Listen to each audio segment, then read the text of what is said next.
তুই কত দূর পর্যন্ত পড়াশোনা করেছিস রে? আমি তো স্যার মাধ্যমিক পাস করে নিয়েছি স্যার, মাধ্যমিক পাস করে নিয়েছি।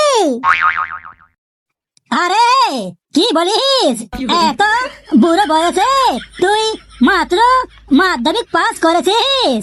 তোর কোনো লজ্জা সজ্জা নাই? তোর চেহারা দেখে তো মনে হয় তুই এতদিনে গ্রাজুয়েশন করে নিয়েছিস। একদম স্যার, একদম আপনি ঠিকই ধরেছেন। আমি যদি পড়াশুনো ঠিকঠাক করতাম তাহলে হয়তো আজ গ্রাজুয়েশন কমপ্লিট করে নিতাম। এতদিনে গ্রাজুয়েশন কমপ্লিট করে নিতিস মানে? আমি তো কিছুই বুঝতে পারলাম না রে। আসলে স্যার আমি মাধ্যমিকে 6 থেকে 7 বার ফেল করার পরে ফাইনালি এবার পাস করেছি স্যার, তাই একদম পুরো খুশি আছি। আরে বুড়ো গরু, সমানে মাধ্যমিকে 6 থেকে 7 বার ফেল করে এবার পাস করে তুই দাঁত খেলাচ্ছিস? তোর লজ্জা শরম লাগতেছে না? একদম স্যার, প্রথম প্রথম তো আমার প্রচুর লজ্জা লাগতো, কিন্তু যতদিন পর্যন্ত শুনেছি আমাদের মমতা দিদি নাকি নতুন প্রকল্প দিয়েছে, তখন থেকে আমার লজ্জা শরম সব কিছু স্যার চলে গেছে। বলিস কি রে? তোর দিদি আবার কোন প্রকল্প ঘোষণা করলো রে?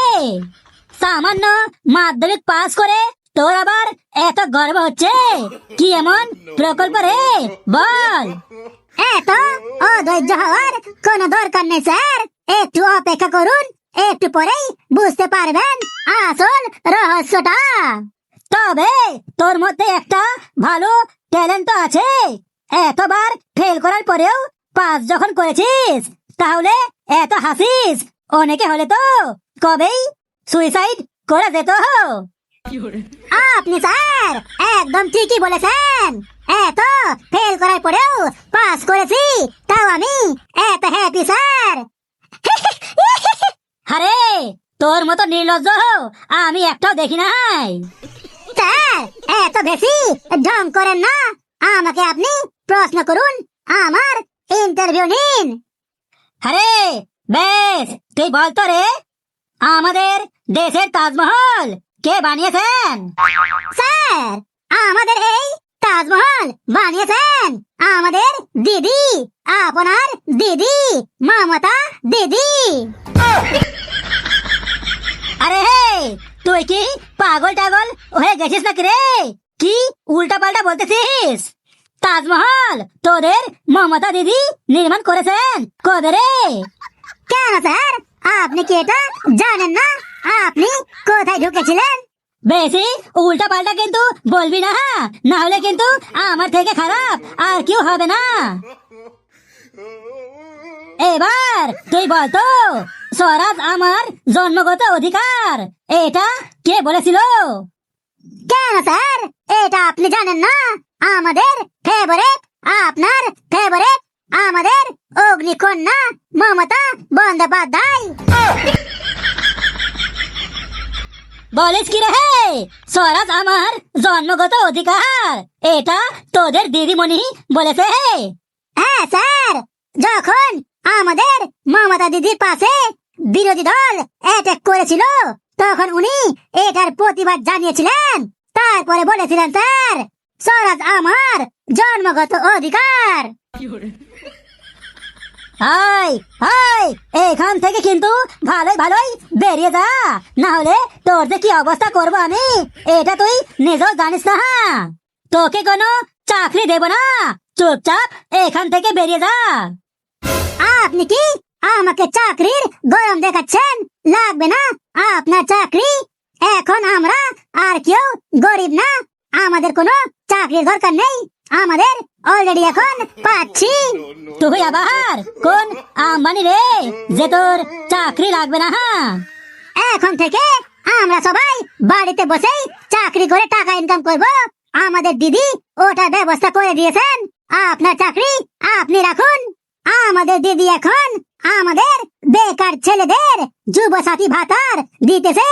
এখন আমরা কেউ আর বেকার নয়। বলিস কি রে? এটা তোদের কেমন যুবসাথী আমাকে একটু বল, আমিও শুনি, তাহলে আমিও অ্যাপ্লাই করব। একদম স্যার, একদম ওটাই তো বলতে যাচ্ছি। আপনি মনোযোগ দিয়ে শুনুন। আমাদের পশ্চিম বাংলায় যেসব শিক্ষার্থী বিদ্যার্থী MA PhD করা বাচ্চাগুলো স্টুডেন্ট গুলো চাকরি পায় নাই, তাদের জন্য আমাদের সরকার সিদ্ধান্ত নিয়েছেন ওদেরকে 1,500 টাকা করে দিয়ে ওই বেকার যুবতী বলে ঘোষণা করা হবে। ছি ছি ছি ছি ছি, তোরা এটার জন্য এত পাগল হয়ে গেছিস?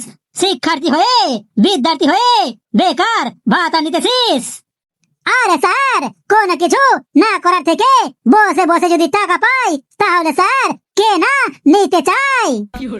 আপনাকেও স্যার দয়া করে বলবো, এত নাটক না করে তাড়াতাড়ি করে নিন।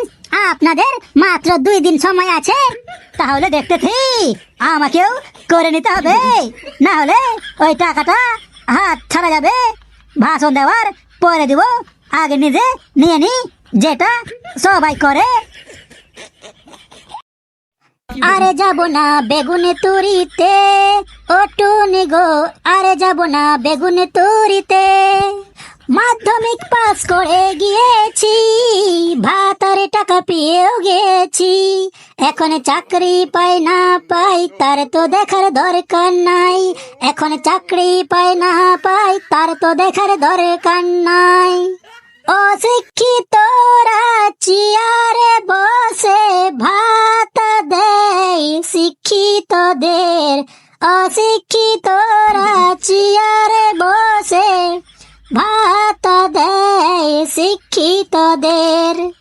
এ আমাদের কেমন দেশ, এ আমাদের কেমন দেশ, এ আমাদের কেমন দেশ, এ আমাদের কেমন দেশ। ওই গেছু, এখানে আই, এখানে আই। সরি স্যার, আমি দেখিনি যে আপনি চলে এসেছেন। ওই গেছু, তুই কালকে ওই মোবাইলের দোকানে কি করছিলি রে? আম্বানির যেন খেতে কোনো অসুবিধা না হয় তার জন্যই গেছিলাম স্যার। মানে তোর জন্য আবার আম্বানি খেতে পায় না, কি বলিস রে? স্যার, প্রত্যেক মাসে রিচার্জটা করি যেন আম্বানি না খেয়ে না মরে। বলতে গেলে আমাদের জন্যই আজ উনি বসে বসে খেতে পারছেন, না হলে তো কবেই। এই চুপ চুপ, তুই কি সাংঘাতিক রে? এই বল্টু, তুই দাঁড়া করে। বলুন মহাদয়া। কি বললি মহাদয়া? এটা কি কোনো পার্লামেন্ট নাকি সংসদ? পার্লামেন্টের সব শিক্ষা তো আমরা এখান থেকেই পাই স্যার। এটা কি পার্লামেন্ট থেকে কম হয়? আপনি বলুন। আপনি জানেন স্যার, আমাদের দেশ এতটা এতটা উন্নত যে 10 ফেল নেতাদের জন্য UPSC অফিসার গার্ড দেয়। কথাটা কিন্তু খারাপ বলিস না ভাই। তোর আবার এত আক্কেল জ্ঞান কোত্থেকে আসলো রে? কেন স্যার, এখন তো মাধ্যমিক পাস করলেই আমরা টাকা পাবো। আর কি দরকার চাকরির? মাধ্যমিক পাস করো আর টাকা পাও। ওই ওইসব ভাবতে হবে না, চুপচাপ পড়াশোনা করে যা। পড়াশুনো করে কি করবো স্যার? পৃথিবী ঘুরছে, ঘুরুক স্যার, এটা ওনার কাজ। আমাদের কাজ হলো নিজেকে ঘুরানো, নিজেকে বদলানো, আর কিভাবে পয়সা কামাবো, কিভাবে সংসার চালাবো, এইগুলো হচ্ছে আমাদের কাজ। আমাদের কথায় তো আর পৃথিবী ঘোরা বন্ধ করবে না, তাই যে যার কাজ সে করবে। আমাদের কাজ আমরা করব, মাধ্যমিক পাস করলেই খতম। কেন তোর গলাটা বন্ধ কেন হলো? বল, আরো বল। এই এই বলটু, ভাই তুই বসলি কেন? আমি কি তোকে বসতে বললাম? স্যার, আমার খুব জোরে টয়লেট চাপছে, যাবো আচ্ছা। স্যার। তোর টয়লেট পাক আর যাহা পাক তোকে আমি ছাড়বো না। আমার প্রশ্নের উত্তর না দিতে পারলে আজকে তোর টয়লেট এখানেই হবে। এই বল্টু, তুই পশ্চিম বাংলা সম্পর্কে বলতো রে। স্যার, পশ্চিম বাংলা হলো সেই বাংলা যেখানে একটা শিশু জন্ম নিলেই ও পেয়ে যায় শিশু সাথী, আর যখন ও বড় হয়ে কোনো স্কুলে পড়াশোনা করে তখন পায় সবুজ সাথী। যদি পড়াশোনা করতে করতে ওর অসুস্থ হয়ে যায় তার জন্য পায় স্বাস্থ্য সাথী। আর পড়াশোনা করে তো চাকরি পাবে না, তার জন্য হয় যুব সাথী। এবার পড়াশোনা করে চাকরি চাইলেই পাছাই দেবে লাঠি। তুই কি সাংঘাতিক রে। তোকে আমি পশ্চিম বাংলা সম্পর্কে কি বলতে বললাম আর তুই এসব কি বলতেছিস? কেন স্যার, ও তো একদম ঠিকই বলেছে। কালু, একদম পটর পটর করবি না। এই এই কে বলতে পারবি রে জল দূষণ কিভাবে হয়? স্যার, জলে প্রস্রাব করলে জল দূষণ হয় বটে। হ্যাঁ, ও তো বুঝলাম, আর কিভাবে হয়?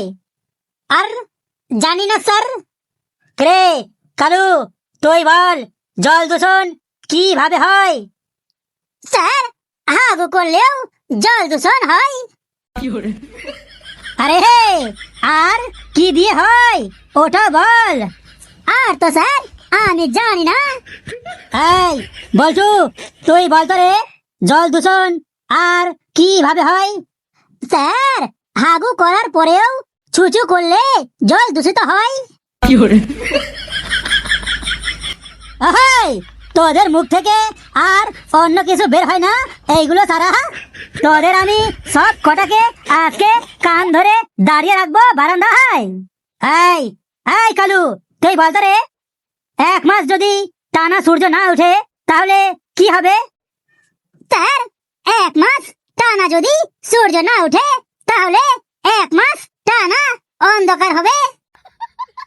হ্যাঁ, তা তো বুঝলাম, কিন্তু আমাদের পৃথিবীর মধ্যে কি প্রভাব পড়বে?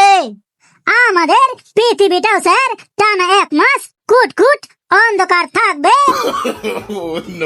আরে হে, আমি বলতে চাইছি টানা 1 মাস যদি সূর্য না ওঠে তাহলে আমাদের উপর কি প্রভাব পড়বে? টানা 1 মাস সূর্য না উঠলে স্যার আমরা টানা 1 মাস হ্যারিকেন জ্বালিয়ে রাত কাটাবো। আমাদের টানা 1 মাস স্কুল বন্ধ থাকবে। এটা তো স্যার খুশির খবর। এটা খুশির খবর না দুঃখের খবর একটু পরে তুই টের পাবি। তুই কান ধরে দাঁড়িয়ে থাক। এই এই কালু, তোর সব থেকে প্রিয় মানুষ নিয়ে একটা রচনা বলতো। রচনাটা একদম ভালো করে আবৃত্তি করে শোনা। রচনা হলো আমার সব থেকে ফেভারিট। আমাদের পশ্চিম বাংলায় একটা আশ্চর্য মানুষ আছেন যাকে আমি খুব খুব ভালোবাসি, এবং ওনার মুখের হাসি আর আমাদের পশ্চিম বাংলা ভাষী সবাই তাকে ভালোবাসি। উনি হলেন আমাদের প্রিয় মাসি মমতা দিদি। এখানে আমাদের রাজ্যে শিক্ষিত মানুষগুলো লাইনে দাঁড়ায় আর অশিক্ষিত মানুষগুলো দেশ চালায়। কিন্তু স্যার, আমরা যখন চাকরি চাই তখন দিদি বলে ওটা চাকরি, ওটা তো একটা ষড়যন্ত্র। আর যখনই আমরা ভাতা চাই তখনই বলে আরে ভাতা লাগবে, যাও লাইনে গিয়ে দাঁড়াও। উনি আমাদের জন্য যদিও শিল্প বানাতে পারেননি, কিন্তু চপ শিল্প ঠিকই বানিয়ে দিয়েছেন। উনি আমাদের জন্য চাকরি দিতে পারেননি, কিন্তু ভাতা ঠিকই দিয়ে দিচ্ছেন। উনি আমাদের জন্য মেক ইন বেঙ্গল বানাতে পারেননি, কিন্তু ভাতা ইন বেঙ্গল বানিয়ে দিয়েছেন। আর তাছাড়া আমাদের দিদি এতটাই ভালো এতটাই ভালো যে চাকরির পর আমাদের যেমন পেনশন ভাতা দেওয়া হয় ওটা আমরা এখানে আগেই পেয়ে যাই। আমাদের তাই একদম কোনো টেনশন নাই, শুধু ভাতা চাই আর ভাতা চাই। হয়েছে বাবা, এবার তুই বসে পড়, না হলে কিন্তু তোর আমি ঠ্যাং ভেঙে গাছে ঝুলিয়ে দিব।